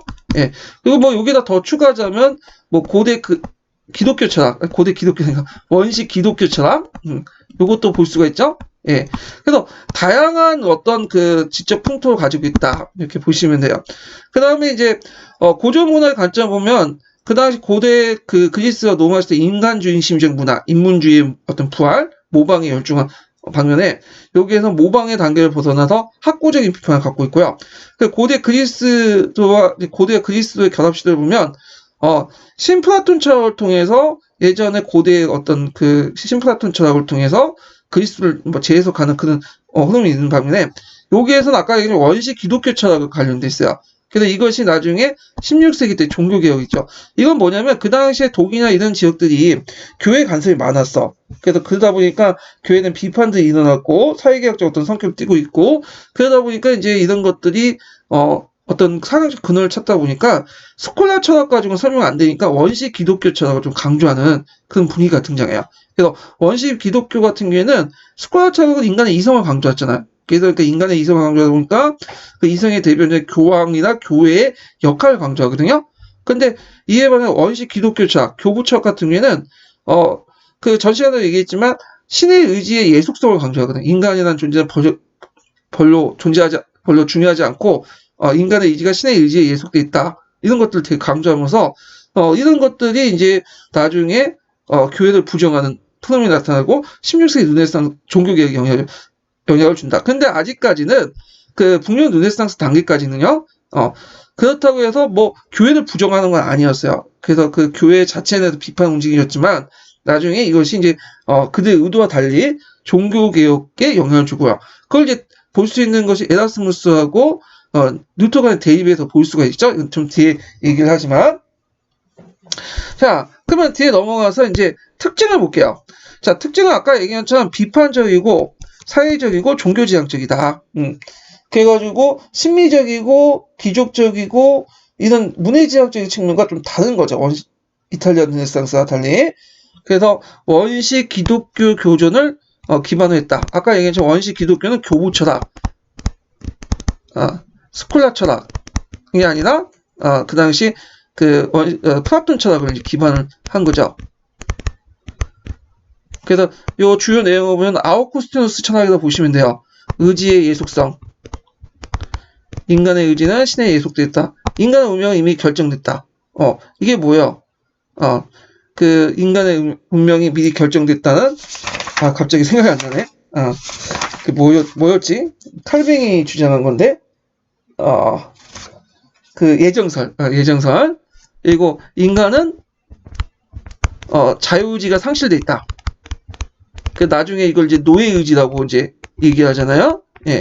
이렇게 이제 주장을 하고 그래서 이게 다 원시 기독교 철학이 나온 거야. 예. 그래서 이것이 나중에 종교개혁에도 영향을 줬다. 그 다음에 이제 요 특징은 이제 각국에 전파하다 보니까 문화적 개별주의 형성이 나요. 그러니까 이제 어떤 인문주의의 어떤 보편성과 그 지역의 특수성이 서로 결합되는 형태로 등장을 하게 돼요. 그래서 각 지역의 어떤 국민 문화 이런 것들이 발전되기 시작하죠. 그래서 프랑스 같은 경우에는 강력한 왕권화 나부의 어떤 세속주의와 몽테뉴 회의주의, 그래서 성서 연구, 사회혁신 이런 게 일어나고 네덜란드는 좀 약간 카톨릭 비판적인 성격을 갖고 있고요. 특히 독일을 봐야 되는데 독일 같은 경우에 강한 종교적 성격을 색채를 띠고 있어. 이것이 이제 종교개혁과 연결되는데 왜냐하면 독일 같은 경우에 분열돼 있었죠. 연방국가로. 그러다 보니까 이제 교회가 침투하기 제일 좋은 지역이야. 그리고 그 당시 독일 황제는 또 교회하고 어떻게 좀 짝짝꿍해가지고 프랑스를 견제하려고 했다 보니까 교회가 거기 독일에 이제 뭐냐면 여러 가지 면죄부를 팔고 그런 행태가 많았어요. 그러다 보니까 이제 반감도 많겠죠. 그러다 보니까 강한 종교적 그리고 교회 비판적 성격을 갖고 있고 이것이 이제 나중에 종교개혁과 연결되고요. 자, 영국 같은 경우 뭐 사회혁신을 목표로 한 실제 문제 연구, 스페인 같은 경우는 그 사회개혁적 성격을 띄우면서 동시에 시공이나 문학 작품에 업적을 남기는데 그 대표 중에 우리가 세르반테스라는 사람이 유명하죠. 네, 그래서 등등 이런 것들이 있다. 좀 기억을 해서 그 문화의 개별주의 형상은 국민 문화의 어떤 바탕이 됐다. 그래서 이제 보편적인 어떤 인문주의를 각국에서 적용하는 과정에서 어떤 문화적 개별주의 약상을 하고 있다. 그래서 어떤 국제적인 어떤 모습도 있고 있지만 문화적 개별주의적 양상도 같이 보여주고 있다. 이렇게 좀 기억을 해두시면 될 것 같아요. 자, 그 다음에 넘어가서요. 자, 에라스무스죠. 이 에라스무스는 상당히 중요한 사람이야. 예전에도 기초도 언급했던 거죠. 이 에라스무스는 네덜란드 출신이에요. 그래서 그 공동생활 형제단이라고 아시죠? 그게 공동생활 형제단을 운영하는 학교에서 어릴 때부터 공부를 했어. 그러다 보니까 거기에 영향을 받았어요. 그래서 공동생활 형제단은 신비주의 중에 민중지향적인 어떤 모습을 띠고 있는 단체인데, 여기에서는 성경에 입각해서 어떤 단순하고 경건한 신앙을 복귀하자, 원시 기독교를 복귀하자, 이렇게 한 거죠. 그렇다고 해서 뭐 교회를 부정하는 건 아니에요. 예, 교회 안에서 뭐냐 비판 세력으로서 나름대로 깨끗한 모습을 추구하려고 했던 집단들이야. 예, 그러다 보니까 이제 여기에서 교육을 받고 상하다 보니까 어떻게 됐어요? 영향을 받겠죠. 자, 그래서 이제 이 사람이 이제 했던 작업 중에 하나가 뭐냐면 종전에 불가타의 어떤 성경에 대해 문제를 제시했어. 이 불가타는 뭐냐면 카톨릭에서 쓰고 있는 성경이에요. 지금도 이제 그걸 한역해서 우리가 쓰고 있는데 천주교에서. 자, 근데 이 불가타가 의혹이 많다는 거야. 의혹. 교회 의혹이 나오면 직역이 아니라 교회가 원래 원문을 가지고 그러니까 고대에는 그 구약 성경에는 헤브라이어, 그다음 신약은 그리스어로 이제 적혀 있잖아요. 그걸 번역하는 과정에서 라틴어로 번역하는 과정에서 의혹, 교회가 원하는 방향으로 교회의 어떤 주관적인 의미로 해석한 게 많다. 그래서 원문을 다시 해석할 필요 있겠다. 그래가지고 그 당시에 이제 그리스어로 신약 성경을 가능해요. 예, 요때 그리스어라는 건 뭐냐면 그리스어를 이제 찾아서 신약 성경 원문을 찾아가지고 거기에다가 라틴어 주석을 갖다 붙여. 라틴어. 이거는 불가타 다른 해석이에요. 예. 그래서 이제 종전에 불가타 같은 라틴어 성경에 오역을 신청하고 그리고 나중에 이걸 바탕으로 각국에 있는 사람들이 이 라틴어 성경 그러니까 그 당시 불가타를 가지고 그 당시 그 자국어 성경을 만든 게 아니라 이 사람이 에라스무스라는 그리스어를 쓴 라틴어 주석을 바탕으로 해서 그걸 다시 번역을 해요. 그러니까 불가타하고는 좀 다른 번역판이 나오죠. 자, 이런 것들이 뭐냐면 종교개혁에 영향을 줬다. 왜냐하면 직역해서 이제 번역한 걸 보니까 종전에 그 라틴어 그 성경이었던 불가타하고 좀 다르거든. 이 그리스어에 새롭게 주석을 붙인 그 내용을 보니까. 그래서 이거 보니까 교회의 권력도 뭐 우리가 이제 알고 있는 뭐 칠성사 뭐 이런 것들은 그냥 뭐 없고 대부분 간습적으로 이제 교회가 주장했다는 걸 이제 알게 되는 거죠. 예. 그래서 등등 이런 것들을 철폐하면서 종교개혁이 이제 영향을 미쳤다. 예, 요거 좀 기억을 해두시고요. 그 다음에 이 사람 작품 중에 또 유명한 게 우신예찬이라는 게 있어요. 우신예찬. 우신은 어리석은 신이라는 뜻이죠. 그래서 어리석은 신을 통해서 그 당시 교회를 비판했죠. 교회와 교황을 비판하는 그 풍자물이야. 그러니까 교회와 성직자의 타락과 어리석음을 풍자한 어떤 비판서다. 예, 그 문학 작품이다. 이렇게 보시면 되고요. 그리고 이제 예전에 한번 시험문이 나왔던 게 또 이단과 종파와 분파 행동이죠. 요즘에 뭐 신천지라 해서 이단 많이 많잖아요. 예, 근데 원래 이단이라고 정통이라는 게 솔직히 있는지 없는지 모르겠어요. 제가 신천지를 뭐 비하하고자 한 건 아니고 저도 이제 신천지 사입이라고 생각하는데 원래 이제 이단이나 정통이나 처음에는 다 뭐 심이 있고 없고의 차이점 같아. 그 당시에 심이 있고 좀 끝발이 있으면 이게 정통이 되는 거고 그 당시에 심이 없고 좀 끝발이 떨어지면 이단이 되는 거죠. 그래서 그 당시 이제 우리가 지금 개신교의 정통이라고 하는 사람들도 그 개신교 정통파도 예전에 카톨릭 볼 때는 이단이었어요. 예. 그러니까 이제 요때 이단과 종파의 분파 운동은 뭐겠어요? 그렇죠. 개신교의 이제 어떤 루트고의 어떤 비판을 얘기하는 거죠. 루트고를 이제 카톨릭 이단이라고 했으니까. 자, 이 루트는 이제 원래 그 에라스무스의 영향을 많이 받았어요. 이 초기의 루트는. 근데 루트가 이제 그 당시 에라스무스와 영향을 받고 그 에라스무스의 존경의 표시를 포하고 그랬는데 시간이 지나면서 루터와 에라스무스가 갈려졌어. 원래는 루터도 에라스무스를 존경하고 그 다음에 에라스무스 루터의 어떤 교회 비판도 지지해주고 그랬는데 루터가 이제 카톨릭 벗어나서 새로운 교회를 이제 설립하려고 하니까 이게 이제 대입을 하게 된 거야. 초기 때 호의적인 것도 이제 서로 대입된 모습도 나타나겠는데 그게 무슨 논쟁으로 표출됐냐면 그 유명한 자유의지 논쟁으로 표출돼요. 이 자유의지 논쟁은 뭐냐면 인간이 자유의지가 존재하냐 아니냐 이런 거죠. 유무와 관련된 거죠. 그래서 에라스무스는 여존론을 주장해요. 에라스무스 여존론은 뭐냐면 인간이 성악가를 따먹을 때 인간의 자유의지는 상당히 많이 없어졌다. 그렇지만 조금이라도 남아있었다. 그래서 이 자유의지를 바탕으로 해서 인간은 나름대로 신앙생활을 할 수 있고 그 다음에 교회의 권위도 인정받을 수 있다. 뭐 이렇게 이제 주장을 하죠.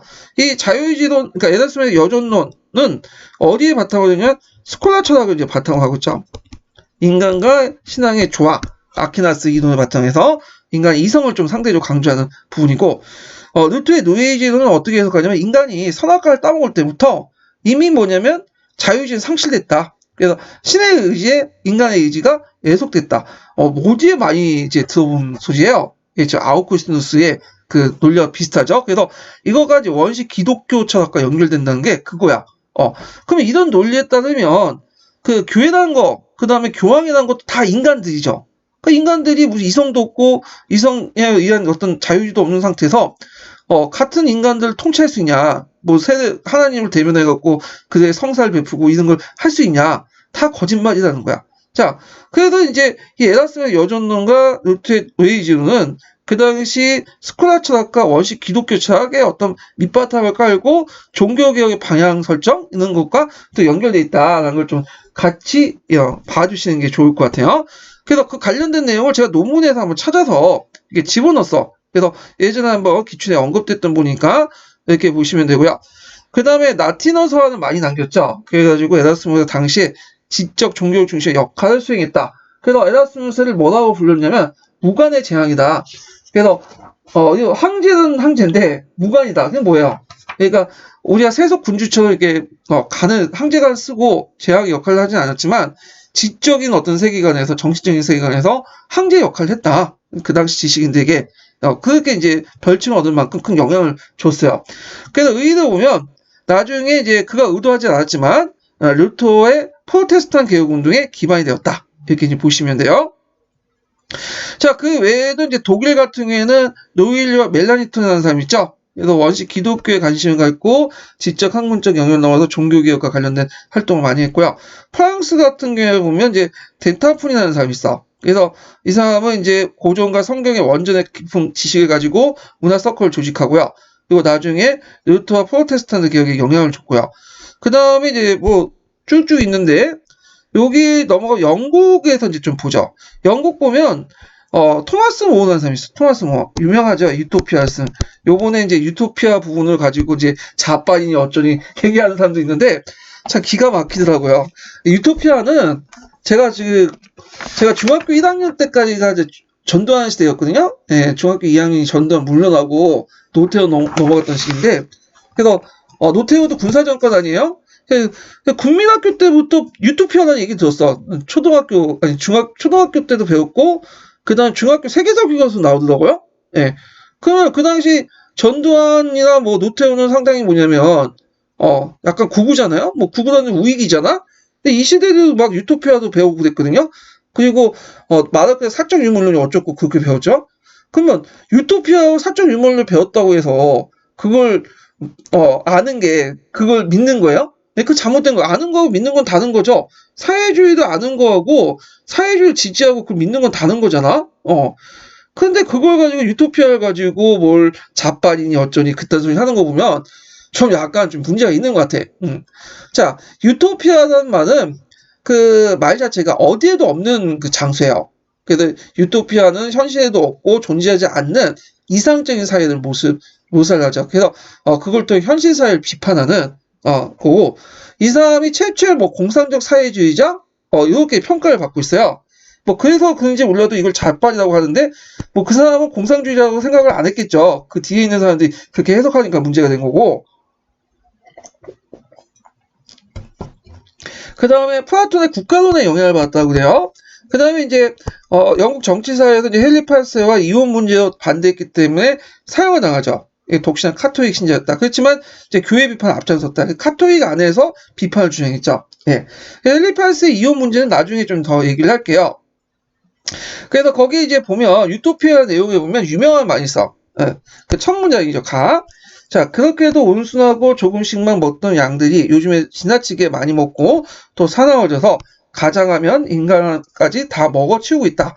그래서 양이 사람을 먹어치운다. 이건 뭘 그 당시 사회현실을 비판하죠? 그렇죠. 제1차 잉크로즈 운동을 비판했던 말이야. 유명하죠. 그 세계사 책에도 나오는데, 예. 그래서 잉크로즈 운동 관련된 내용도 뒤에 얘기했지만 하여튼 이런 토마스 문은 유토피아를 그걸 통해서 이제 비판을 했다. 이렇게 이제 기억을 해두시면 돼요.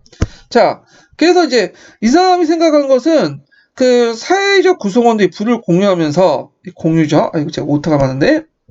자, 공동의 성을 노력하는 공산적 사회를 꿈꾸었죠. 그래서 이 작품을 공산적 사회주의 선구적 작품으로 보죠. 근데 주의할 건 이 사람 자체는 공산주의자 아니에요. 뭐 공산주의라는 개념도 이제 없었고 그 당시에는. 자, 그 다음에 이제 이상적인 사회의 타당성과 정당성보다는 당대 사회를 비판하고 새로운 사회를 제시를 주목했다. 그래서 사회 비판적인 성격을 띠고 있다. 아, 이게 건너뛰네요. 예. 자, 이렇게 있다는 걸 좀 기억을 해두시고, 여기 좀 띄어쓰기 잘못된 것 같은데, 그래서 이상적인 사회의 타당성이나 정당성보다는 이 유토피아가 타당성이냐 정당성이냐보다는 당대 사회를 비판하는데 유토피아를 이용했다는 걸 이제 보시면 될 것 같아요. 예. 자, 그 다음에, 기독교 인문주의를 공상적 사회주의 이념을 발전했고, 그리고 영국의 현실을 비판했죠. 그러면 양들이 사람을 잡아먹는다. 예. 이거는 1차 인크루즈 운동을 비판했죠. 1차 인크루즈 운동을. 자, 그 다음에 뭐, 니나크나 콜렌트나 뭐, 그냥 건너뛸게요. 뭐, 그냥 듣보잡이니까. 자, 국민문화 볼게요. 그 당시에는 이제, 아까 얘기한 것처럼, 르네상스가 어떤 보편성, 보편성과 그 다음에 특수성, 그 지역의 어떤 여러 가지 사정들, 예, 이런 것들이 결합되면서 국민문학이 발달했어. 되게 라틴어보다는 그 지역의 속어들, 이제 이 속어는 이제 그 당시 사용했던 언어. 예를 들어 잉글랜드 영어를 사용했죠. 이게 그 잉글랜드 영어 쓰면 이게 속어 문학이죠. 속어 문학이 성장됐고 다양한 토착적 정통이 새로운 형태로 종합됐다. 그래서 르네상스의 어떤 세계관과 양식을 수용하면서 민족 정서를 표현했다. 그러니까 대표적인 사람이 나부레라는 사람 있죠? 뭐 가르강티아, 판타그레인데 요거는 이제 뭐와 좀 관련되냐? 교육학에서 좀 많이 다루더라고요. 그래서 그 당시 주인공 부자들이 돌아다니면서 모험 이야기를 이제 다루고 자유롭게 살고 싶은 대로 살아라. 하고 싶은 대로 해라. 그래서 텔렘스론의 어떤 그런 것들, 이런 것들 방침, 이런 것들이 이제 보시죠. 자유주의 교과? 이런 거 연결돼서 좀 보시면 되고요. 자, 몽테뉴 수상록이라는 게 있죠? 뭐, 사물에 대한 예의와 인간적 통찰. 그, 수상록은 이제 몽테뉴 지었다. 이 정도만 기억해 주시면 될 것 같아요. 또 그 당시에 유명한 사람이 이제 섹스피어죠. 그래서 뭐, 헨리 오데오, 멤머드, 로미오 줄리엣, 뭐, 그래가지고, 이 사람은 이제 등장인물 성격이 되게 다양하고, 언어의 섬세함을 표현력이 되게 뛰어나다고 해요. 예, 르네상스 최대 급작하고, 영국의 그 포주노도 이 사람이 만졌다고 이제 하는 설도 있어요. 그 다음에 스페인 지역 같은 경우에는 세르반테스의 돈키호테 있죠. 중세 기사 시대를 동경하면서 시대착오적인 돈키호테의 모습을 비판하는 거죠. 그래서 낙천적인 행동적인 인간형을 제시했다. 뭐 이렇게 있고요. 자, 그 다음에 이제 그 미술본데 미술은 이제 그 이탈리아 르네상스 달리 상당히 좀 약간 상대적 기족적인보다는 평민적이고 좀 대중적인 성격이 있어. 예, 그 다양한 그러니까 종교적 소재뿐만 아니라 이탈리아 같은 경우 종교적 소재도 많이 다뤘죠. 근데 종교 소재 외에도 일상생활 같은 여러 다양한 소재를 많이 다루고 있고, 예, 그리고 그 당시 내면의 세계를 표현하면서 자연주의 기법, 그러니까 있는 그대로 표현하면서 사실감을 좀 부여하는 그리고 어떤 방향성을 제시하는 그런 기법도 완성이 됐다. 자, 그래서 이제 뭐 화가들 쭉 보면 독일의 딜러, 홀바인, 뭐 네덜란드 바나이커 형제, 에스파냐의 뭐 그 엘게르코 등등 있는데 딜러 같은 경우는 이탈리아 유학하면서 하얀 기법을 배웠고 원근법이나 이런 것들.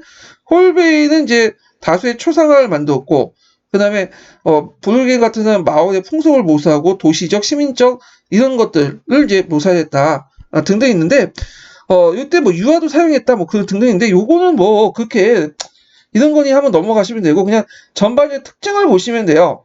기족적 소재 탈피해서 시민과 농민의 소재가 있고 종교적 소재뿐만 아니라 다양한 소재를 다루고 있고요. 예, 그 다음에 자연주의 기법을 상당히 강조했고 그 다음에 중세적 양식을 탈피했다. 이런 정도만 기억을 해주시면 될 것 같고요. 자, 그 밑에 이제 인문주의 해가지고 이제 뭐 이탈리아 알프스 이북에 이제 비교해가지고 인문주의 르네상스 비교했는데 이거는 각자 보시고, 자, 자연과학의 발달 보죠. 자, 14세기 16세기 때 자연과학이 발달했어. 자연과학이 발달될 수 있었던 것은 개인주의가 발달됐던 거야. 개인주의. 그러니까 이렇게 개인주의 하면 우리가 이제 이기심, 자기만 알고 그런 것만 생각하는데 이때 개인주의는 좀 다른 거예요. 이때 개인주의 의미는 신중심의 세계가 아니라 집단 중심의 사고가 아니라 개인의 경험을 강조하는 거야.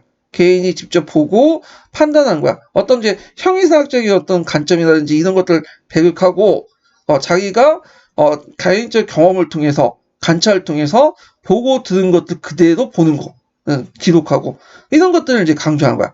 이런 것들이 근대과학의 어떤 발생의 어떤 바탕이 됐다. 그리고 종교나 신학적 권위부터 해방과 자연 탐구도 가능했고요. 그리고 자연과학적 연구 방법도 가능했죠. 인간과 자연을 있는 그대로 관찰하는 거야. 있는 그대로. 이건 뭐 미술 작품에도 그대로 반영돼 있죠. 그래서 우주관도 큰 변화를 일으켰는데 지동설이 등장했죠. 이건 뒤에 좀 얘기했지만 17세기 이후에 코페르니쿠스라는 사람이 있어요. 유명한 사람이죠. 코페르니쿠스 전환으로 이제 유명한 사람인데 폴란드 천문학자예요. 그래서 천체 운해에 관련된 걸로 지동설을 처음에 제시했죠. 근데 아직까지 그 지동설은 가설 차원이었어요. 이걸 뭐 증명을까지는 못했고, 그걸 이제 경험적으로 증명한 사람이 갈릴레오라는 사람이죠. 만원경을 이용해서 지동설을 경험적인 측면에서 제시를 했고, 그 다음에 이걸 수학적으로 이제 정리해서 최종적으로 완성한 사람은 뒤에 이제 그 뉴턴이라는 사람이죠. 예, 이거 뒤에 좀 얘기할게요. 자, 그래서 이제 그 갈릴레오, 그 다음에 케플러를 거쳐서 뉴턴을 통해서 이제 뭐냐면 확립이 됐고요. 그래서 이제 청동설 같은 경우는 지구를 중심으로 했기 때문에 기독교 세계관과 일치해요. 왜냐면 하나님을 그 성경책에 보시면 창세기 있죠. 그래서 거기에 보면 이제 나중에 그 지구가 뭐냐면 먼저 만들어지고 그다음 뒤에 태양과 달이 만들어지고 그런 얘기 있잖아요. 그리고 지구가 중심이어야지 그 지구의 중심에 있는 이탈리아에서 그 교황이 하나님의 명을 받고 영적 세계를 관장할 수 있어. 근데 지구가 태양을 중심으로 돈다고 하면 지동설은 이제 지구가 중심이 아니다 보면 그 교황도 중심이 아니게 되죠. 그러면 하나님의 명을 받는 것도 아니잖아. 번두에 불과해. 태양이 받아야지. 그러니까 청동설이 그 뭐냐면 교회 입장으로 상당히 유리한 거야. 그래서 지구가 중심이고 그 중심에 있는 교황이 하나님으로부터 명을 받아서 이 세계 영적인 통제를 하는 그런 형태가 되는 거겠죠. 자, 그래서 이제 이런 청동설 같은 경우에는 지구를 중심으로 하기 때문에 기독교 세계에 일치하지만 지동설 같은 기독교 세계에 불일치하죠. 그러다 보니까 이제 탄압을 받아요.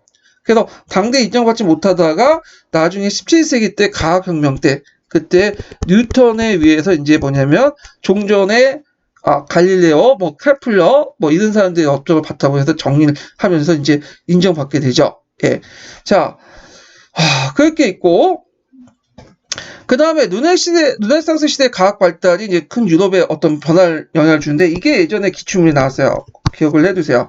공사 기출문제 나왔던 건데, 그렇게 어려운 건 아니지만, 이제 좀 보면, 하약이 이제 비단길 통해서 전래돼서 중동을 거쳐서 들어왔잖아요. 그러다 보니까 이제 전수의 변화가 일어나죠. 그래서 봉건 기사들이 예전에는 이제 창과 중장 그 갑옷 입고 창을 끼고 돌진하는 형태의 어떤 거죠. 그런데 이제 이때부터 이제 상비군, 총포를 무장한 상비군들이 이제 나타나면서 이들을 이제 격파하는 새로운 전술이 변화가 일어났고, 그 다음에 나침판이 등장했죠. 그래서 원거리 항해가 가능하고 신대륙이나 신항로가 발견에 큰 공헌을 했다. 그 다음에 이제 인쇄혁명이 상당히 중요한데, 15세기 때 독일의 구텐베르크가 할판 인쇄술을 개발하죠. 이 할판 인쇄술은 예전에 목판 인쇄술과 좀 달라요. 목판 인쇄술은 거기에 이제 뭐냐면 여기에 파가지고 그 파서 여기에다 이제 뭐냐면 그 나무에서 파서 여기에다 글 세워놓고 이제 여덟 찍는 건데, 할판 인쇄술 같은 경우에는 그 할자를 만들잖아. 예. 그래서 할자에 판을 집어넣고 거기에 인쇄를 하는 방식이야. 그래서 이제 뗐다 뺐다 하면서 여러 책을 만들 수 있는 방식이죠. 그래서 이제 할판 인쇄술을 개발하고 이것 때문에 서적이 보급됐고, 요때 많은 서적 중에 제일 많이 보급된 것이 성경이에요, 성경. 그래갖고, 그 당시 성경이 널리 보급되면서, 기독교가 널리, 종교개혁이 크게 확산되는 어떤 배경이 되었다. 자, 영향을 보면, 새로운 지식과 사상이 전파되고, 일반인들의 사제의 의존도가 줄어들죠. 그래서, 할판 인쇄소를 통해 자국어 서적이 출판되고요. 그리고 이 자국어 서적은 불가타를 번역한 게 아니라, 에라스무스의 그 라틴어, 그 번역판 있죠? 그리스어를 이제 라틴어 주석으로 붙이는 그 번역판을 가지고 번역했기 때문에 어떤 교회가 지금까지 선전했던 뭐 칠성사라든지 여러 갈래적으로 인정됐던 것들이 이제 부정되죠. 자, 그러니까 독서의 대중화, 근대 문화의 발전에 큰 영향을 줬다. 이렇게 좀 같이 기억을 해두시면 될 것 같아요. 자, 그래서 이제 이렇게 해서 이제 그 한번 받고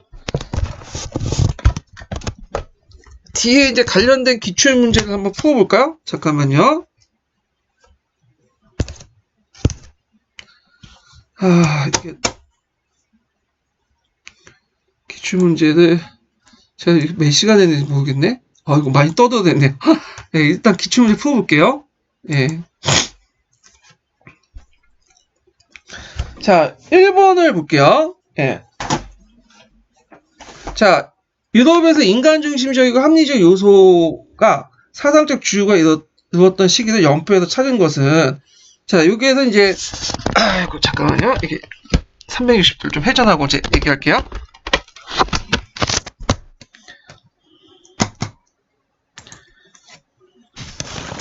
자, 그러면 이제 한번 연표에서 찾아보죠. 자, 여기 보면 펠로폰네스 전쟁 발발해서 그리스 고종기를 의미하죠. 그래서 그리스 시대 때 어떤 인간 중심적이고, 합리적인, 합리적인 그 내용이고요. 그 다음에 여기 이제 BC 430년 니은 이렇게 375년까지는 로마 시대죠. 로마 시대. 실용적이고, 실제적인 성격을 띠고 있죠. 그 다음에 D는 이제 신중심의 문화죠. 여기 중세시대 때 페트라까지 최초의 근대인이죠. 여기 그 전까지는 중세니까 중세시대 때는 신중심의 세계관.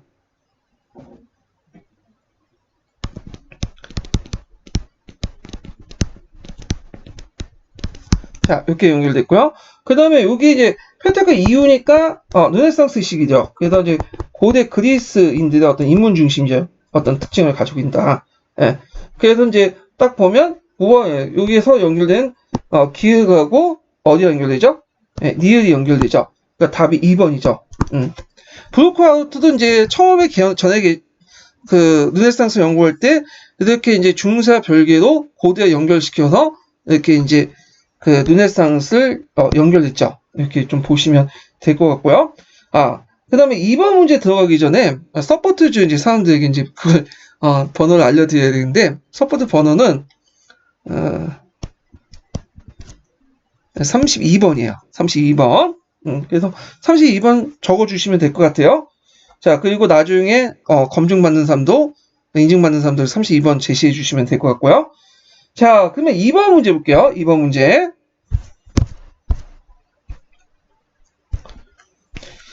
자, 다음은 르네상스 시기 어느 도시에 관한 자료이다. 밑줄친 이곳에 대한 설명을 옳은 것은, 자, 여기 토지를 견적하는 건 쉽지 않았던 이곳 사람들은 필요한 물건을 대부분 바다에 건너 수입해야만 했다. 그들은 무역을 통해서 어마어마한 부를 축적했으며, 두카토는 무장 계획성과 함께 이곳에 힘을 나타내는 강력한 상징물이다. 예. 두카토는 이제 뭐냐면 베네치아에 유통했던 화폐예요. 그 당시에 달러 같은 기축통화라고 보시면 돼요. 예. 그리고 이제 그 당시 이게 좀 눈여겨볼 게 뭐냐면 갤린선이라고 하는데, 그 당시 베네치아 갤린선은 상당히 잘 구성해. 첨단 그 함선이었죠. 참고로 이 베네치아는 군수공업으로 되게 유명해요. 함대도 많이 만들고 배도 많이 만들고 그 다음에 무기도 많이 만들었죠. 그래서 그 당시 4차 십자군 전쟁 때 베네치아에게 여러 가지 함선이라든지 무기를 십자군이 의탁했던 것도 그런 이유예요. 상당히 군수공업이 발달했어.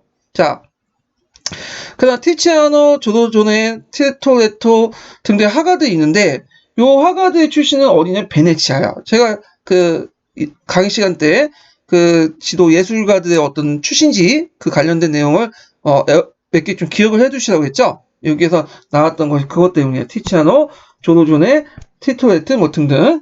그래서 이들이 이제 있고 그러면 이제 문제 풀어볼게요. 비스콘티가의 직계가 단절되자 용병대전 스포르차가 정권을 장악했다. 요거는 어느 지역이에요? 베네치아가 아니라 밀라노를 의미하고요.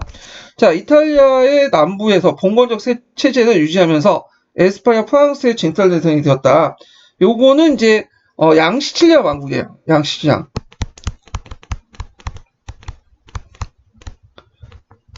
예. 그래서 이제 에스파냐 앙주가와 프랑스의 이제 반려 왕조 간의 어떤 쟁탈 대상이 됐고 시칠리아 만종은 되게 유명한 또 사건이 있죠. 그 다음에 대회에서 총독을 선출하고 실무 담당에 소위원을 뒀지만 실질적인 핵심 기구는 12인위원회다. 자, 12인위원회 어디죠? 베네치아라고 했죠? 예, 3번이죠. 베네치아는 다른 도시국가들에 비해서 좀 약간 정치적으로 안정돼 있었고요. 그리고 복합적인 어떤 정치 구조를 가지고 있었어요. 왕정과 그 당시 가두정, 민주정 형태를 같이 가지고 있었죠. 자, 그 다음 형식상 공화정 형태를 유지했지만 실제로 메디치인가의 코시모와 그의 손재 노렌치가 전제군주로 군립했다. 이거는 피렌체죠. 피렌체. 자, 피렌체와 관련된 내용이고요. 프랑스 국왕 사르 8세가 침공에 들어오자 사보나룰라, 이 피렌체죠. 반르네상스 종교개혁을 주장하면서 정권을 장악했다. 자, 요거는 이제 뭐냐면 피렌체와 관련된 내용인데 사보나룰라는 아까 제가 설명했죠. 신비주의자로서 신정정치에 입각한 개혁을 추구했고 그래서 프랑스 8세의 침공을 받아 쫓겨났죠. 예, 그리고 추방 후에 메디치인가가 다시 집권하고 그때 피렌체 공화국은 무슨 공화국? 토스카나 공화국으로 이제 개칭을 하게 되죠. 3번 문제 볼게요. 자, 보기 중에 이탈리아 르네상스의 특징을 골라 묶은 것은 자, 이거 이제 이탈리아 르네상스와 알프스 르네상스의 이북의 특징들을 이제 비교해야지만 알 수 있는데 일단 이탈리아 르네상스는 문해지향적 신미성을 추구하고 그 다음에 귀족지향적 특징을 갖고 있다고 했죠. 그러면 고르면 되죠. 문해지향, 신미성 추구. 예, 요게 니은과 디귿이죠. 그 이유는 소비층이 귀족이기 때문에. 예, 이때 귀족이라는 것은 이제 좀 돈 많은 사람들, 부유자 출신 중에 그 얘기를 의미한 거고. 그 다음에 여기 이제 사회 비판적이나 종교 지파는 뭐와 연결되죠? 그렇죠. 북유럽 르네상스에 연결돼요. 북유럽 르네상스. 예, 르네상스에 연결된다. 이렇게 좀 보시면 되고요. 자, 4번을 볼게요. 자, 4번은 요거는 좀 약간 이제 역교동 관련된 내용들 이제 있어가지고 있는데 일단은 이제 제가 여기다가 이제 실어놨긴 했는데 전반적으로 역교동 관련된 내용이에요. 그래가지고 요거는 이제 답안을 좀 참조를 해주시는 게 될 것 같아요. 근데 여기에서 내용을 이제 보면 우리가 이제 14세, 15세기 때는 경제로 상당히 번영했다고 이제 알고 있잖아요. 이탈리아 어떤 르네상스 배경이 지중해 무역의 어떤 발달 배경 때문에 그렇다. 근데 최근에 이제 발견된 프란체스코 디 마르크 다티니의 서신에 보면 그게 부정한 내용들이 많아. 그 당시에 상당히 침체됐다는 걸 알 수 있는 내용들이 많은데 뭐 이거는 학문적인 논쟁이니까 뭐 건너뛰고 요 부분은 이제 역경과 관련된 내용이고 요 관련된 내용은 제가 이제 기출문제 분석을 잘 집어넣었으니까 좀 파악을 해가지고 보시면 될 것 같아요. 자, 그 다음에 이제 5번 문제 볼게요. 5번. 자, 가와 나는 동일한 인물이 저술한 작품들의 일부다. 가작품을 대변되는 16세기 문화운동에 등장한 배경과 특징을 쓰고 그 다음에 이 운동이 종교개혁에 반응을 끼친 영향을 쓰시오.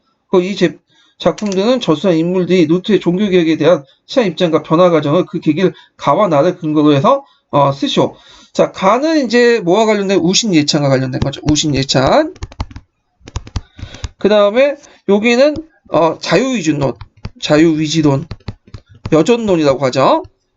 누가 주장한 거야? 예, 이건 에라스무스가 주장하잖아요. 자, 요게 단계까지는 뭐 루터하고 그렇게 이제 뭐냐면 적대적이 않았어. 오히려 서로 사이가 좋았죠. 루터가 에라스무스 종교에 영향을 받고 에라스무스도 이제 루터의 종교 개혁에 지지하게 되고. 근데 이제 나중에 이제 새로운 교회를 만들려고 하니까 루터가 그에 대한 반발을 해서 이제 자유의존을 주장하고, 이에 반해서 이제 뉴턴은 노예의지론을 주장하죠. 그러면서 대립을 하죠. 요 내용이 되게 서술형 형태이기 때문에 여기 다 언급을 제가 못 해드리겠고, 하여튼 그 당시에 이제 그 이탈리아 북유럽 르네상스의 특징, 그리고 에라스무스의 뉴턴의 관계, 이런 걸 중심으로 해갖고 제가 그 3편에 기출 분석편이 있으니까 거길 보고 참조를 하세요. 예, 그래서 문제 나오려면 뭐 이렇게 나오진 않겠죠. 이건 2차 기출 문제니까. 그렇지만 맥락을 좀 알아야지 뭔가 제한된 형태의 문제가 나오더라도 실수가 있으니까 꼼꼼히 읽어보세요. 예. 자, 그 다음에 이제 종교개혁인데, 네, 종교개혁은 이제 다음 시간에 진행을 할게요. 오늘 수고하셨고요. 예, 그러면 다음 주에 뵙겠습니다.